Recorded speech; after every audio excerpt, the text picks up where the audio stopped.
Werner Erhard and Simon Sinek distinguish a powerful leadership phenomena that literally transforms the speaker.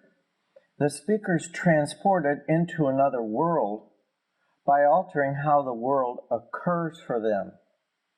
You will get access to the phenomena by the end of this video. A few highlights of our contributors. Werner Erhard. This is from Wikipedia. A majority of the Fortune 100 companies and many foundations and governmental entities have used his ideas and models. Fortune magazine's 40th anniversary issue in 1995, May, in examining the major contributions to management thinking, recognized Erhard's ideas as one of the major innovations of the last few decades. In recognition of his humanitarian work in the United States and around the world, Erhard was awarded the Mahatma Gandhi Humanitarian Award in 1988. Since 2002, Erhard has committed his time and intellectual effort almost exclusively to the academic world. More than 3 million people around the world have participated in the public, corporate, charitable, and academic programs he has created. Some of his recent research, writings, lectures, and courses can be accessed from the author page in the Social Sciences Research Network, linked down below. Simon Sinek, American author and inspirational speaker. He's authored 5 books, including Start With Why, 2009, The Infinite Game, 2019. Sinek's second book, titled Leaders Eat Last, appeared on the bestsellers list of Wall Street Journal and the New York Times. Sinek has spoken at the UN Global Compact Leaders Summit in 2016 and at TEDx conferences. In June 2018, U.S. Immigration and Customs Enforcement, ICE, for customized Simon Sinek leadership training provided by Ernst & Young. Sinek was an instructor of strategic communications at Columbia University and is an adjunct staff member at Rand Corporation. In November 2020, Simon launched the Optimism Company, a digital learning platform that offers live online classes, on-demand courses, keynotes, and workshops to help teach leadership, purpose, and culture. This powerful leadership skill we're going to talk about is extraordinarily effective, however, not acknowledged or practiced widely, and almost never taught. We will be distinguishing listening in a particular way. I invite you to set aside any notion you may have and approach this material newly, rather from something you already know. In this way, you can discover it distinctly, rather than, oh yeah, that's like X, Y, Z, I know that. Even though you may have heard something similar, I ask that you adopt a beginner's mind and discover it as though you opened the refrigerator and the Tinshin mountain range was in there. First, let's hear from Werner Erhard from pages 519 to 534 in the Being a Leader course, an ontological and phenomenological method, published on the Social Science Research Network. The reference is in the comments below, and you can look up the entire course materials. There's a section on mirror neurons that I won't be including. I'll be skipping over those slides. Here's page 1 of the course materials. Notice Harvard Business School Negotiation Organizations and Markets Research Papers, Harvard Business School Working Paper number 09038. Here's the course materials for the Being a Leader and Effective Exercise of Leadership, an Ontological and Phenomenological Model, with Werner Erhard, the lead author, Michael Jensen, Steve Zaffron, Jerry Echeverria. This is from the October 4th, 2022 University of California, Los Angeles, UCLA course designated SW270 in Authentic Listening, starting on page 519, a certain kind of listening Werner Erhard is talking about. One of the most powerful means of functioning in the sphere of language is through a certain kind of listening. Well, who would think in the sphere of language you would access a certain kind of listening that would be the most powerful means of functioning? But here we go. By a certain kind of listening, we mean listening to another person without any of your own positions, views, opinions, rationalizations, justifications, judgments, significant history, and anything else that you are stuck with that could get in the way of being able to really get them. You need to leave the speaker complete. An effective leader listens to all of what the people they are leading have to say about the way things are, why they are that way, what's wrong with all of that, the solutions they have had, and the hope for or dreamt of future, the resigned to or worried about or feared future, the future that they've been given by authority, and the we will work hard for it future. 520.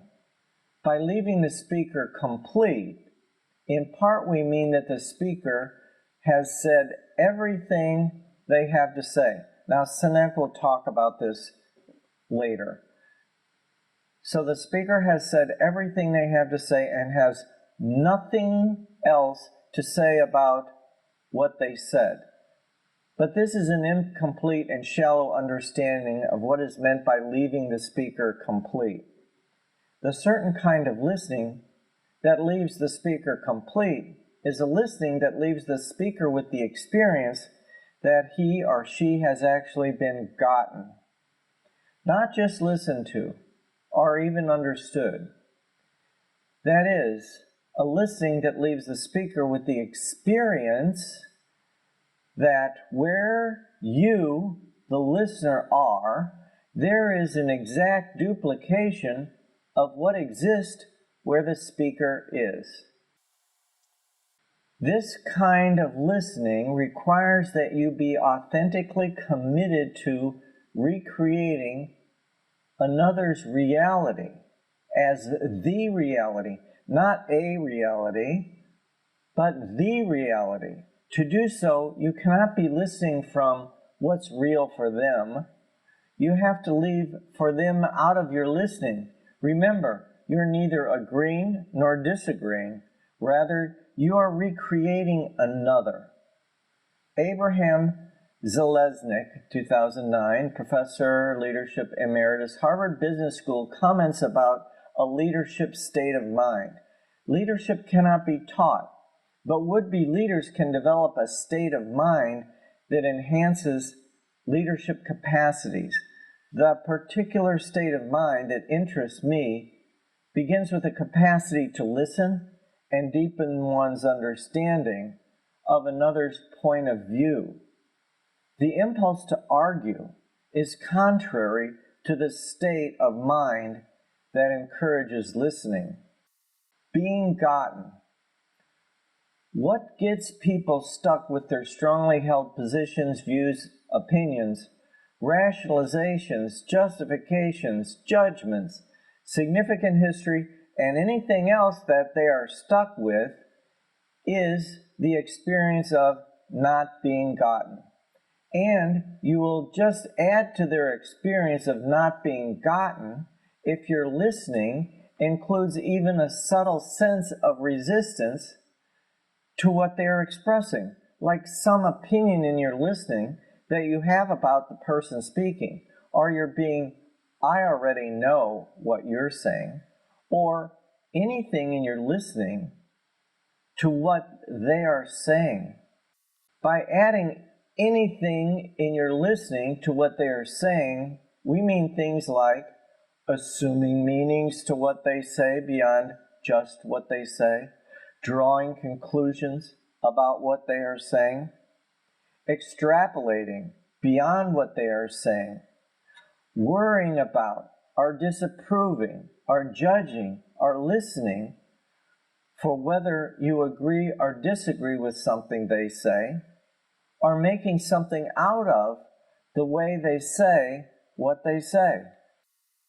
In short, you have to get what is being said without adding or subtracting anything from what is being said.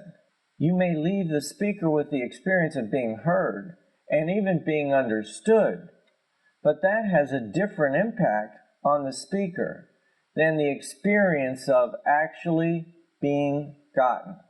The point is to leave the speaker with the experience of having been gotten. This is distinct from leaving the speaker with the experience of being agreed with. Until they are gotten, you are likely to find them repeating what they have said, even if they have to say it under their breath. You hear the stories over and over again. Well, there's something that means that I haven't gotten when someone tells me the same story several times. I'm missing something. I'm not recreating something. So, in fact, this is often a good way to tell whether you've accomplished this certain kind of listening. The person you are listening to will stop repeating themselves. The point is to listen with, so to say, nothing between you and the speaker, so that what comes from the speaker, when it gets to where you are, hasn't been distorted by anything between you and the speaker. And to complete the point, to listen so that when it does get to you, that it does not have to go through any labyrinth of your evaluations or judgments before it lands for you. This is the way masters listen, and we call this kind of listening authentic listening. We're going to get a sample of this from Simon in a bit. If you are authentically committed to recreating where you are, what exists where the speaker is, you will find that the speaker is left with the experience of having been gotten, and that will leave some emptiness where the speaker is. And you can't fake this authentic listening. Now, this is where Werner gets into this mirror neurons and the function. This is an explanation of why all this works, and I'm not going to cover that. You can look it up for yourself. It's important that it happens, and there is some debate about whether mirror neurons actually exist, and this is what they do. It doesn't matter for our purposes. This explanation means that you cannot get away with pretending the kind of listening that leaves people with the experience of being gotten. You have to be authentic in your listening. You can't fake it, but you might have to fake it till you make it, but they'll tell you. They'll repeat what they said, or you can see, if you're out there where they are, you can see what's happening in their face when you recreate them, including even if you pretend. So at this point, as far as this kind of listening impacts and is distinguished in the Being Leader course, you would be ready to create a created future. And we're not going to cover creating a created future, but you can't do it if there's some past-derived default future that people have been living into. That needs to be recreated, and as such will not have the traction or will completely disappear. So this is a summary of what it is to listen authentically. To listen authentically is to listen with no evaluations or judgments about what the speaker is saying, letting the speaker say everything they have to say until they have nothing else to say about what they are saying, and listening without even any subtle resistance to what they are expressing, like some opinion in your listening that you have about the person speaking, or adding anything in your listening to what they are saying, or your being, I already know what you were saying, and with no listening from, it's merely real for them.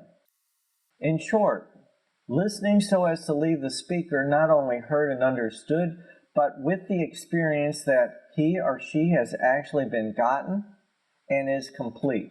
Remember that you are neither agreeing nor disagreeing, rather you are recreating where you are, what is so, where the speaker is. By the way, you have to be open to the possibility that the speaker will repeat something they said without having you already said that in your listening. When you attempt to listen authentically, someone repeats themselves, it is an indication that you haven't yet left them with the experience that what is there where they are is now over where you are, or where I am. This is one of the things that makes it difficult to do this YouTube thing, is I don't know where you are. I can't listen to what you're listening to. An additional critical contribution from authentic listening. The power of this certain kind of listening that we've been discussing is not limited to being able to leave people you are leading complete and with some emptiness where something is stuck. Listening to recreate also leaves the leader with a perspective to add to your own that may well give you a better grasp of the situation with which you're dealing, and in addition, probably with some useful, if not critical, information that would not have been available to you employing our usual default listening. People who would otherwise be good listeners fail as leaders when they lack access to the wisdom of the people they are leading. This is the last slide. At the very least, you will have some access to what causes the people you are leading to have the positions, views, opinions, rationalizations, justifications, judgments, and significant history that they have had. What you gain from others with this kind of listening leaves you more aware of the reality with which you will need to deal. Drawing from Cruzes and Posner, quote, as counterintuitive as it may seem, then, the best way to lead people into the future is connect with them deeply in the present. The only visions that take hold are shared visions, and you will create them only when you listen very, very closely to others, appreciate their hopes, and attend to their needs. The best leaders are able to bring their people into the future because they engage in the oldest form of research. They observe the human condition. This is Werner Erhard distinguishing this certain kind of listening. And now we're going to hear what Simon Sinek's take is on this phenomenon. Listening is not the act of hearing the words spoken. It is the art of understanding the meaning behind those words. But the art of listening is creating an environment in which the other person feels heard. I don't want to know that you heard the words. I want to feel heard. I want to feel seen. I want to feel understood. And that is a learnable, practicable skill. And there are many parts of it. It's things like replacing judgment with curiosity. That's a hard thing to do. We're a pretty judgy group. It's creating a safe space for someone to, as my friend Deeyah calls it, empty the bucket. So even if we find what they're saying just reprehensible, you're never going to be able to actually have dialogue until at least one of the parties gets the opportunity to say everything without judgment. If somebody feels like they've completely said everything, then they're more apt to listen to you. But usually what we do is we defend, or we litigate, or we interrupt. We point out flaws in logic, which is just frustrating. And when you point out some flaws in somebody's logic, because we're all imperfect when we speak, and we all choose the wrong words at various times, And that's not what I meant. You know what I meant, is what we have to say. Well, what if you know what you meant? Then why don't you say what you... You can see how this spirals. Things like when somebody says something, and there's really easy ways to do it. Go on. Tell me more. What else? And they keep talking. And you go quiet. They fill the space. And tell me more. Go on. And eventually, it's all out.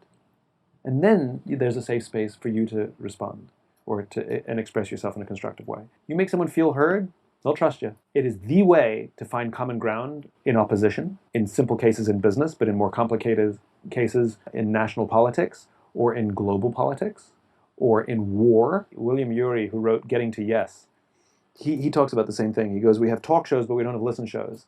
He says, we have peace talks, but what we really need is peace listens. He said, people show up and start demanding what they want, and that's how the negotiations begin. Nobody starts by saying, so tell me why you came here. There's a great documentary that I recommend to learn this. It's called White Right, Meeting the Enemy by Deeyah Khan. In a nutshell, Deeyah is a Muslim woman living in the UK who was trolled by white supremacists to the point where the police got involved because her life was at risk. They told her stay away from open windows.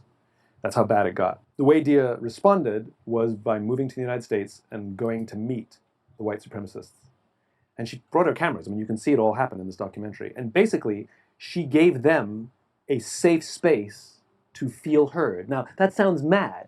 Like, why should she give them a safe space to feel heard? They should give her a safe space. Deeyah sits down with these white supremacists and she gives them a safe space to feel heard. It's extreme listening. They hate her. They don't just disagree with her. They want her off the planet. She lets them empty their bucket, as she calls it, and then conversation begins. Because they feel heard, they start to trust her. And as they start to trust her, she becomes a friend. And then it creates this paradox where I'm supposed to hate this woman, but I trust her and consider her a friend. And what you see is, one by one, these white supremacists, these diehard white supremacists, start dropping out of the movement because they can no longer reconcile their beliefs with reality. If it can happen in this extreme environment, then it can happen anywhere. All that is required for us to cross political divides or disagreements at work and things like that is one of the parties has to learn how to listen. It doesn't even require both parties to learn the skill. That's the amazing thing. It is one of the most remarkable skills that anyone can learn. Keep in mind that Werner just stated, leave some emptiness where the speaker is. That was on page 526. And emptiness where something is stuck on page 534. Simon talks about it from a more feeling perspective. Let's listen to Simon Sinek's friend, Deeyah Khan. Deeyah Khan shares a real example from her life in excerpts from an interview with Thomas Hubl. I highly recommend listening to Hubl's entire interview. The link is below in the comments. Also, remember to subscribe and share. Let's start a revolution. I really want people to understand, because if we continue to misunderstand each other, the consequences are deadly. It's not just that they're inconvenient, they're actually deadly. And we can't afford to keep losing our children, our fellow human beings. We can't continue to hemorrhage life in this way. We can't afford to do that. We can't afford to keep losing the Banazes of the world. And they've dehumanized me. That's a very obvious part of the picture. We can see that. But I've done the same to them too. And it's accomplished nothing. So why not, for once, try, just as an experiment, try to sit with them as human beings, face to face, and see, is it possible for them to recognize my humanity? And is it possible for me to do the same? And the purpose of doing that is not just to recognize his humanity, it's actually to hold on to my own. Because in that process of dehumanizing him, I'm actually losing my own humanity in that process. And I'm not willing to do that. I'm not willing to do that trade anymore. So I did a film about white supremacists in America. I did it because I was on the receiving end of endless death threats from violent neo-Nazis and racists in the US. This one guy finally wrote back. He's the leader of the largest and oldest neo-Nazi organization in America for several decades now. Finally said, okay, yes, you can come 1 hour and then you disappear. And I don't want to talk to you anymore. Comes and he sits down. We talked for 5 hours. At the end of that, he said, actually, we're going to this other rally. We're doing this and this over the next few weeks. You're welcome to come to that. And I remember asking him, why did you go from, I barely want to talk to you, to now I can join you and I can film you more? He said, I've never had a conversation like this before. I've never had somebody actually listen. And he said, what I'm used to is it just becoming a shouting match, and share with him. And I would ask him about his life as well. He looked uncomfortable, almost like somebody who kind of cares about you and feels a bit protective of you and doesn't like that you were treated like that as a 6-year-old, or that somebody spat in your face. I liked him. I actually liked him. After those 5 hours, I of course disagree, and I said it to his face many, many times. I liked him because everybody's a hero in their own mind. Nobody's the villain in their own story, right? So he's not being a Nazi because he thinks he's the bad guy. It sounds so counterintuitive, but he's doing everything he's doing, thinking he's doing the right thing. And he gave me a hug and he said, you do have a brother now. And I thought, oh, okay, that's an interesting thing for a Nazi to say, okay. Last year, he gave me a call. He said he's resigning, he's stepping down. And the same thing happened with 2 other racists that I met with. And they called me a friend even in the process of making the film. And one of them resigned in the process of making the film. And the reason he resigned is he couldn't stomach seeing me treated aggressively and violently, because by this point, he'd started considering me a friend. So these are Nazis. These are the monsters under our beds. And I'm not saying they're all like this and everybody we can reform or anything like that. To me, this shows that capacity exists. And so if that capacity exists, surely we cannot afford to give up on that. So I'm always looking for that crack of possibility of something better, something else, something deeper, somewhere where we do connect. Even if on the surface there's all these barriers and all these walls between us, there will always be that something there. If I'm met with harshness, and this comes back to becoming a mother, sort of is reconfirming to me all these things that I feel and think and try to live from. If I'm met with harshness and I react back in harshness, it just kind of gives more power to harshness, and doesn't interrupt it. And similarly, when people talk about, hate or violence, if you meet those stands in a way with the same, it just actually gets bigger, it gets stronger. My interest is to move ahead. How do we get through this? Not get stuck there or go somewhere else. How do we actually get through it? And the only thing I've found, you get through it because you have to come from a place of love. And from love, it is listening. I never treated these men, no matter how awfully they spoke to me, I never spoke to them in a way that diminished their dignity. I never spoke to them in a way where they felt humiliated. None of this was, I'm going to do this so that I can change his mind. None of it was like that. And still sit with him and not judge him. Disagree very, very clearly. But I think that he's not used to people actually caring. In this polarization that we're in, and this very, very divided kind of feeling that we're in so many countries now, and the only way to be the antidote is to behave almost exactly in the opposite way. We also have to have the patience to do whatever little or big that we can to contribute to opening. What we need is people's hearts opening. Right now they're closing. And I mean, to me, I always think about, well, what is it that I would like to hear? What is it that, my child wants to hear? What is it, is it, or maybe you don't want to hear something, maybe just needs to be hugged, or maybe you just need to smile. When Deeyah has done the job of listening authentically, as Erhard distinguishes it, then she begins the task of creating a created future, a future that wasn't going to happen anyway.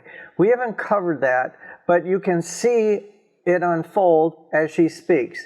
This will be a future topic. Did I invite you to subscribe and share? In my experience, the following 5 are indicators of a person having been listened to, as Erhard says, authentically, and they're having been gotten. 1, when the speaker has gone from being upset, serious and significant, to being enlightened, so to speak, their faces light up, their lights turn on.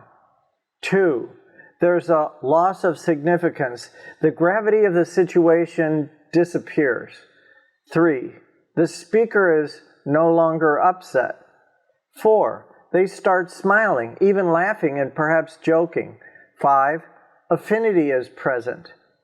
Research is needed in this area. Regarding Khan and Sinek, we begin to distinguish the possibility of listening from several distinct places.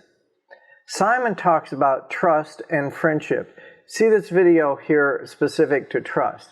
The listener must be open to something or it will not work. If the listener has an opinion that the speaker is wrong, it's not going to work.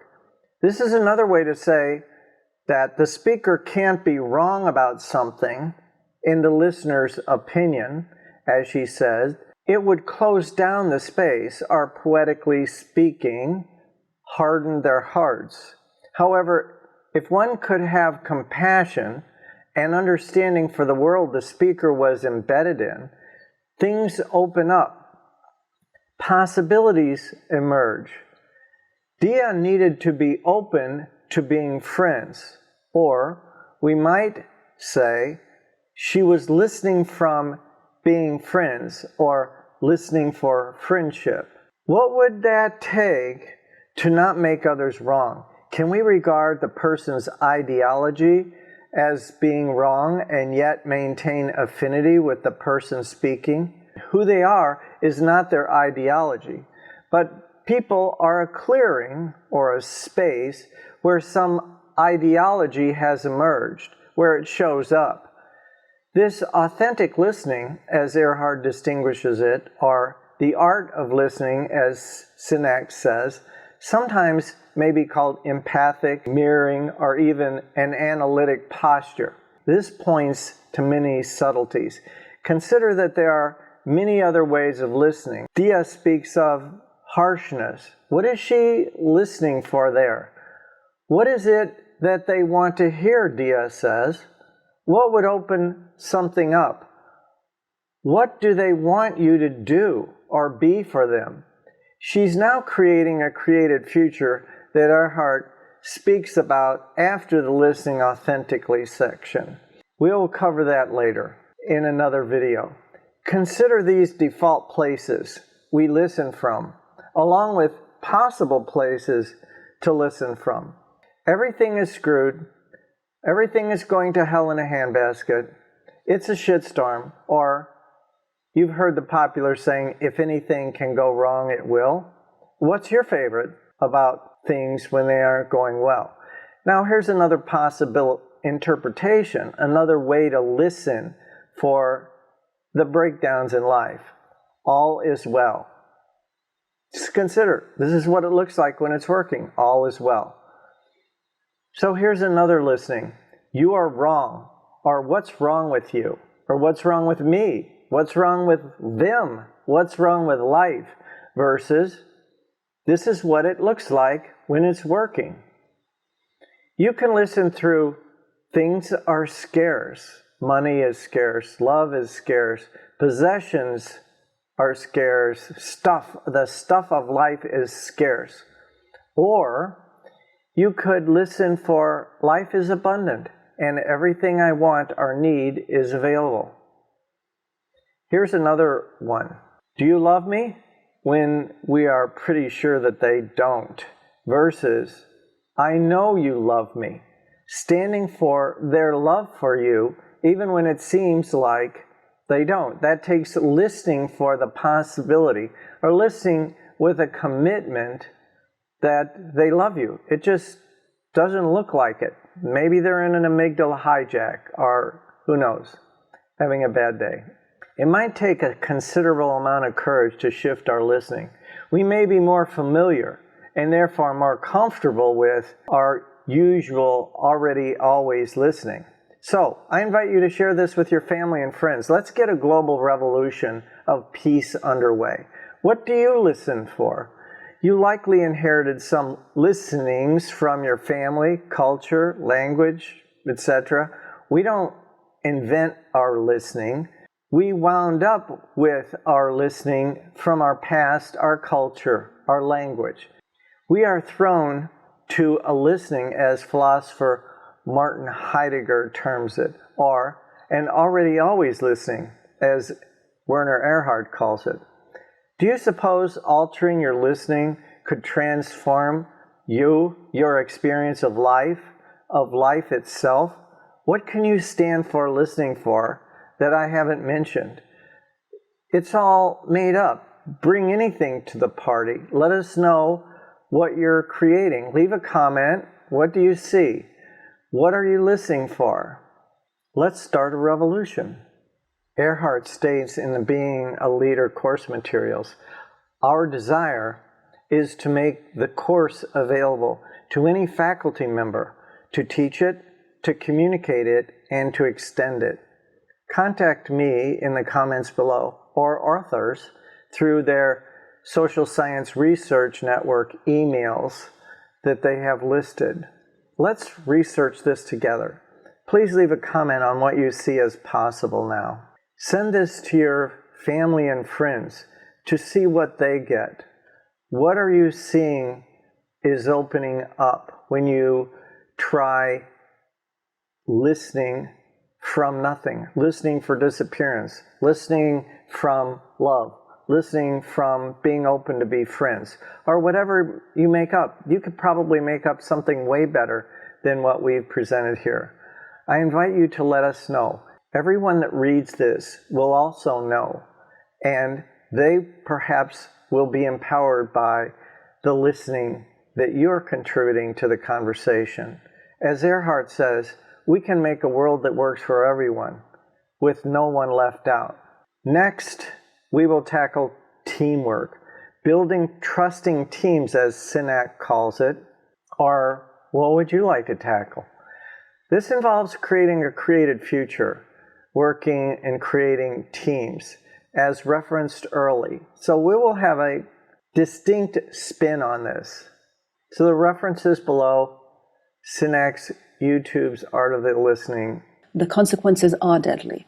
It's not just that they're inconvenient, they're actually deadly.